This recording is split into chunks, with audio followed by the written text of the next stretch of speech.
making peace with our past gives us more perspective on and more depth and more personal awareness to how we are showing up in our lives, whether it's, ooh, we're so afraid to take a risk, or whether it's, oh, I'm afraid to have this confrontation with somebody that I deeply love, trust, and admire.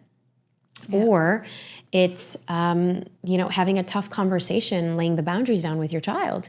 So it all comes from a learned perspective of the stuff that we sometimes don't want to go back to, but it is part of our story. And so I think for me, it's an alchemy. And what I mean by an alchemy is that I've been able to alchemize some of the hardest points of my story to then share it within a book or books. I've written 4 books now, and 2 of them I talk in depth with, the challenges that I went through growing up at 10 years old, with my mom first getting diagnosed with breast cancer. And then a few years later, actually a year after she passes away when I was 16, so from 10 to 16, going through such a dark time and, in her remission, and then the cancer came back. And then a year after my mom passes away, my brother suddenly dies of an asthma attack. And so, you're already grieving heavily. I'm a teenager at this point, and I have to support my Indian father who has to take care of myself and my younger brother. And he falls into deep depression.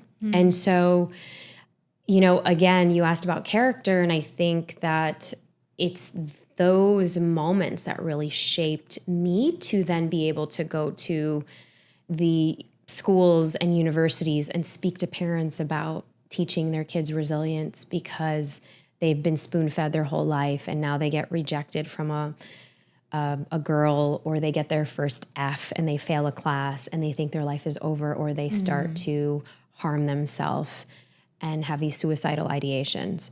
So again, it's like being able to alchemize that story of then, yes, after my brother died, I had another tragedy. My father went through another bout. He had his cancer journey, and he was told he only had 9 months to live, and the doctors were correct because he died just short of my 19th birthday.